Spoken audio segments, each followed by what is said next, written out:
അളിയ എന്നെ ആദ്യം വിളിക്കുന്നത്. സത്യം പറഞ്ഞാൽ അവിടെ എനിക്ക് പോകാൻ പറ്റിയിട്ടില്ലായിരുന്നു.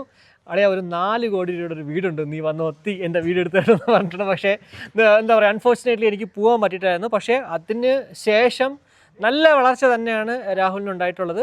ഇവിടെ ഞാൻ ആക്ച്വലി ഇപ്പോഴും ആക്സിഡൻ്റലി ഇവിടെ വന്നതാണ്. അപ്പോഴാണ് ഈ വീട് കണ്ടത്. ഞാൻ ചോദിച്ചു, എടാ നല്ല രസമുണ്ടല്ലോ വീടെന്ന് വെച്ചാൽ പറഞ്ഞത്, എടാ എത്ര രൂപയായിരിക്കും എന്ന് വെച്ചപ്പോൾ ഞാൻ കുറച്ച് കൂട്ടിയാണ് പറഞ്ഞത്. പക്ഷേ അപ്പോഴാണ് പറഞ്ഞത് 12 ലക്ഷം രൂപയ്ക്ക് നാളാണ്. ആ സമയത്ത് പറഞ്ഞിട്ടുണ്ടായിരുന്നു 12 അളിയ 8 ലക്ഷം രൂപയ്ക്കും വീടുകൾ ഞാൻ വെച്ചു കൊടുക്കുന്നുള്ളത്. അപ്പോൾ പിന്നെ ഞാൻ ചിന്തിച്ചു, എന്തുകൊണ്ട് ഇങ്ങനെ ഒരു ബജറ്റ് ഫ്രണ്ട്ലി ആയിട്ട് വീടുകൾ വയ്ക്കുമ്പോഴത്തേക്ക്, നോർമലി നമ്മൾ ഈ ലൈഫ് മിഷൻ അല്ലെങ്കിൽ പ്രധാനമന്ത്രി ആവാസ് യോജനയിലൊക്കെ വയ്ക്കുന്ന വീടുകൾ എന്ന് പറയുമ്പോഴത്തേക്ക് ഒരു കോഴിക്കോട് പോലെയൊക്കെ ഒരു മോഡൽ, ഒരു ഡിസൈൻ ഇല്ലാത്ത രീതിയിലാണ് വെക്കുന്നത് കണ്ടുള്ളത്. അപ്പോൾ ഇതെന്ന് പറയുമ്പോഴത്തേക്ക് ആ ഒരു സ്കീമിൽ വെച്ചെന്ന് പോലും പറയത്തില്ല, അത്രയും അടിപൊളിയായിട്ടാണ് നിർമ്മിച്ചിരിക്കുന്നത്. അപ്പോൾ ക്വാളിറ്റിയിൽ നമ്മൾ ഒരു വിട്ടുവീഴ്ചയും ചെയ്യാറില്ല. കാര്യം എനിക്ക് ഒരുപാട് ഞാൻ ഇതിനെക്കുറിച്ച് പഠിച്ചതാണ്. കാര്യം പാറപ്പൊടി യൂസ് ചെയ്ത് ഞാൻ വീട് ഒരു വർക്കും ചെയ്യാറില്ല.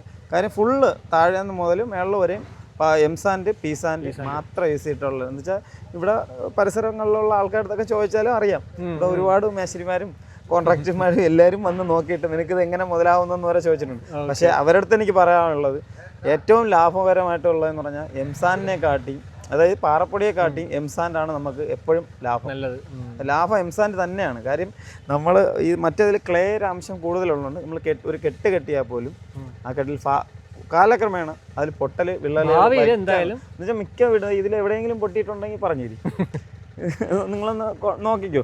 കാര്യം മറ്റുള്ള വീടുകളെന്ന് പറഞ്ഞാൽ ഫിനിഷിങ് വർക്ക് ആകുമ്പോഴും ക്രാക്ക് വീണ് തുടങ്ങും. അതിൻ്റെ ഒരു പ്രശ്നമെന്ന് പറഞ്ഞാൽ ഈ പാറപ്പൊടി ഇട്ട് നമ്മൾ യൂസ് ചെയ്യുന്നതുകൊണ്ടാണ് ഈ പൊട്ടൽ വരാൻ ചാൻസ് കൂടുതൽ ഉള്ളതെന്നാണ് എൻ്റെ ഒരു തോന്നുന്നത്.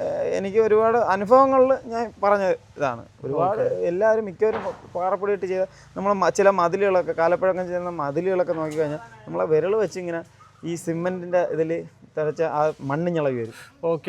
ശ്രദ്ധിച്ചിട്ടുണ്ടോ? ശ്രദ്ധിച്ചാൽ മതി. കൈ വെച്ച് ഇങ്ങനെ ആക്കി കഴിഞ്ഞാൽ പൊഴിഞ്ഞു. പക്ഷെ എംസാൻഡ് ആണെങ്കിൽ അങ്ങനെ വരത്തില്ല. പിന്നെ മണലാണെങ്കിൽ ഒത്തുകൂടെ നല്ലതായിട്ട് വരും.